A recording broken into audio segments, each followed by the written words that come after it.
Dear students, आज हम ये जानने का प्रयास करेंगे कि अपराध कितने प्रकार के होते हैं। हम जानते हैं कि भारत में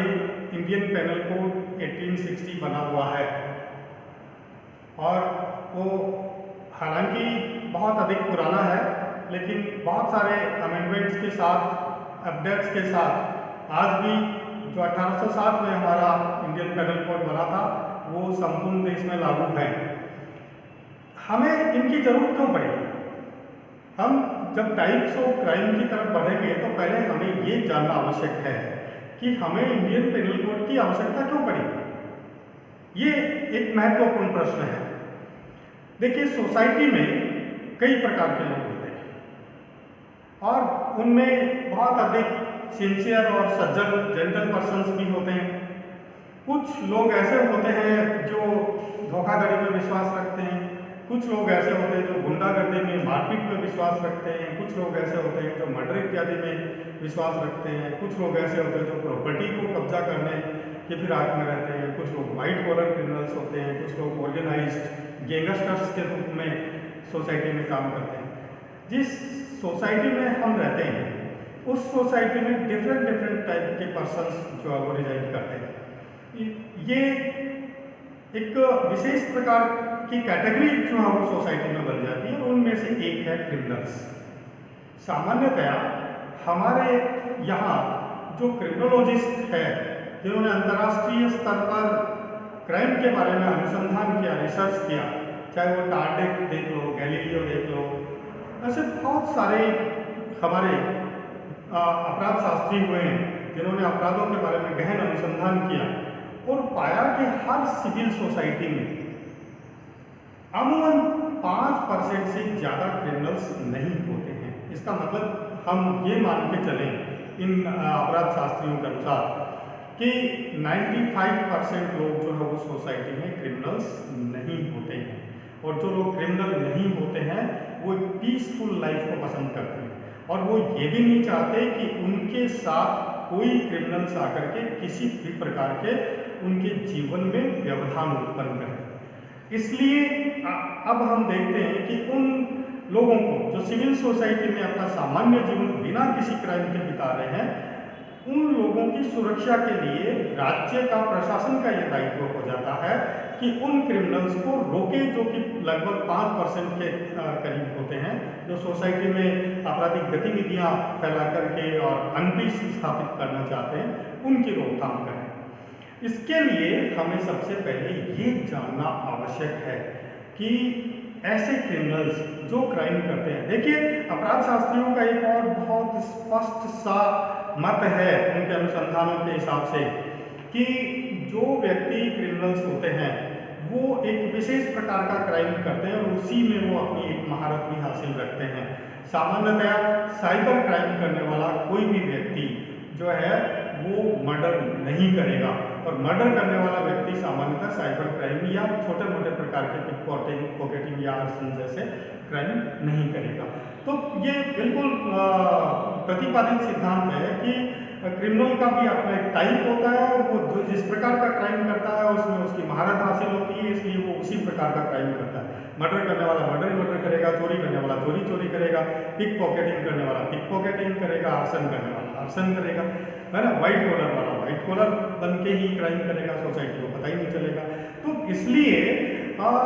पुलिस और प्रशासन के लिए ये जानना आवश्यक हो जाता है कि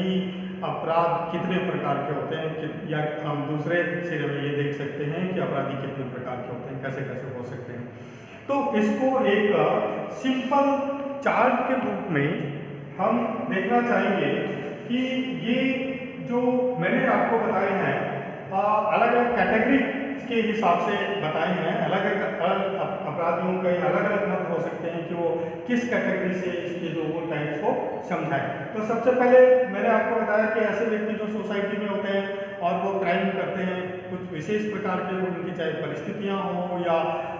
उनका किसी का जुनून हो या किसी का धनवान बनने का हो या किसी को शौक पूरा करने का हो, ऐसे व्यक्ति जो सिविल सोसाइटी में रह रहे लोगों को परेशान करके अपने शौक या अपनी इच्छाओं को पूरा करना चाहते हैं, वो जो सोसाइटी से डिफरेंट काम करते हैं या जो एज पर लॉ काम नहीं करते हैं या लॉ के अगेंस्ट में काम करते हैं, वो होता है क्राइम। ठीक है ना। और अब सीधे सीधे वापस टॉपिक पे आते हैं कि what is the types of crime. सबसे पहले हम देखेंगे इसको एक अलग कैटेगरी में डिवाइड करके कि व्यक्ति के विरुद्ध अपराध, एक व्यक्ति के विरुद्ध किस किस प्रकार के अपराध हो सकते हैं। तो इसमें देखिए जो अपराधों का या अपराधियों का जो वर्गीकरण किया गया है वो हम अलग अलग प्रकार से देखते हैं। जैसे ड्रग्स से संबंधित अपराध, चाहे वो ओपियम से संबंधित हो, चरस से संबंधित हो, भांग से संबंधित हो, गांजा से संबंधित हो या इसी प्रकार के दूसरे नशीली दवाइयों के बिजनेस से संबंधित हो,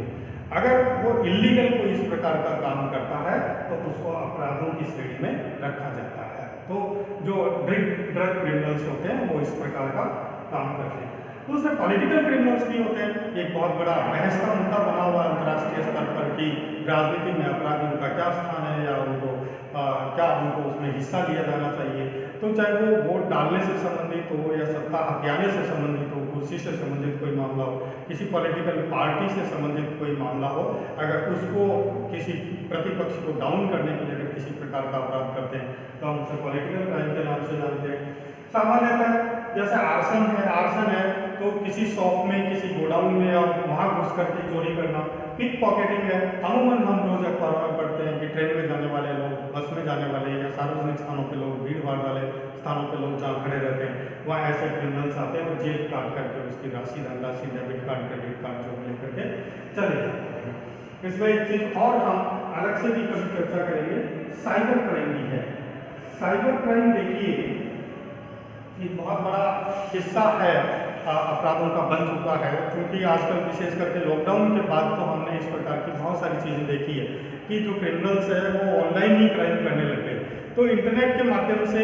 जो क्राइम होता है उसे हम साइबर क्राइम के नाम से जानते हैं। अलग से एक IT एक्ट 2000 बना हुआ है हमारे यहाँ इसको गवर्न करने के लिए। IPC एविडेंस और CRPC में ऑलरेडी इसमें अमेंडमेंट किए जा चुके हैं। पार्लियामेंट नया एक बिल लाने जा रही है साइबर क्राइम पे अलग से। तो साइबर क्रिमिनल्स के बारे में हम अलग से भी एक दिन चर्चा करेंगे। तो जो व्यक्ति इंटरनेट के माध्यम से, कंप्यूटर के माध्यम से, मोबाइल के माध्यम से क्राइम करता है वो साइबर क्रिमिनल्स कहलाते हैं। इसी को क्राइम अगेंस्ट पर्सन में एक और अलग चीज सोसाइटी में, जैसे मैंने आपको प्रारंभ में बताया था कि सिविल सोसाइटी में ऐसे बहुत सारे लोग होते हैं जो एक जेंटल पर्सन के रूप में अपना जीवन व्यतीत कर रहे होते हैं, अपना कमाते हैं, अपना खाते हैं, अपनी भौतिक सुविधाएं जुटाते हैं, दूसरे लोगों को परेशान नहीं करते, उनको किसी थर्ड पार्टी से किसी प्रकार का कोई मतलब नहीं होता। लेकिन उसके अगेंस्ट जो इस प्रकार का क्राइम करते हैं,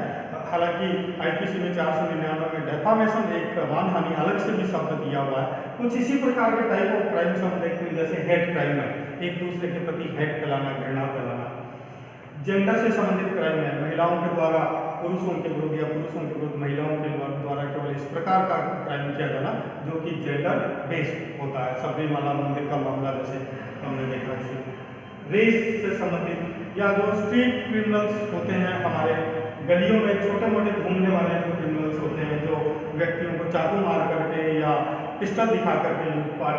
करते हैं। इसी प्रकार से आइडेंटिटी के हिसाब से क्राइम करना कि मैं जो है वो, हमने अलग से IPC में भी इस प्रकार के प्रावधान दिए गए हैं कि कोई व्यक्ति जो बहुरूपिया बन करके या इस प्रकार का व्यक्ति बन करके बताता है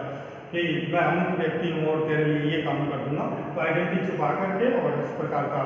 जो कार्य, इलीगल कार्य करते हैं वो आइडेंटिटिकल पर्सनल क्रिमिनल्स के नाम से हम उसको जानते हैं। इसी प्रकार से सेक्सुअल जो ओरिएंटेशन की बात करते हैं, दुनिया भर के अभी हमने जो जेंडर के आधार पर क्राइम देखा, उसी में एक स्पेशल कैटेगरी जो रेपिस्ट इत्यादि होते हैं, जैसे उसमें भी अब हम सब डिवीजन कर सकते हैं पॉक्सो इत्यादि का, वो व्यक्ति जो वो इस प्रकार का क्राइम करते हैं उसे सेक्सुअल ओरिएंटेशन के नाम से जानते हैं। अब देखिए, ये तो हमने देखा क्राइम अगेंस्ट पर्सन। इसका सेकंड जो बड़ा भाग है वो है क्राइम अगेंस्ट प्रॉपर्टी। तो संपत्तियों के विरुद्ध जो अपराधी होते हैं वो अलग प्रकार के अपराध करते हैं, जैसे थेफ्ट, 378 आईपीसी में हम चोरी के बारे में पूरा पढ़ेंगे। तो किस प्रकार से एक व्यक्ति के द्वारा अपने खून पसीने की कमाई से जो संपत्ति, भौतिक संसाधन, जो मूवेबल इमूवेबल प्रॉपर्टी जो अर्जित की जाती है और उसको लोग जो चोर करके ले जाते हैं, चाहे वो धन के रूप में हो, गोल्ड के रूप में हो, हीरा जवाहरात हो या दूसरे प्रकार की उसकी इमूवेबल प्रॉपर्टी, उसको उठा करके ले जाना, थेफ्ट में। प्रॉपर्टी के मामले में फ्रॉड करना, धोखेबाजी करना और उस प्रॉपर्टी को जो वो अपने नाम से अंतरित करवा लेना।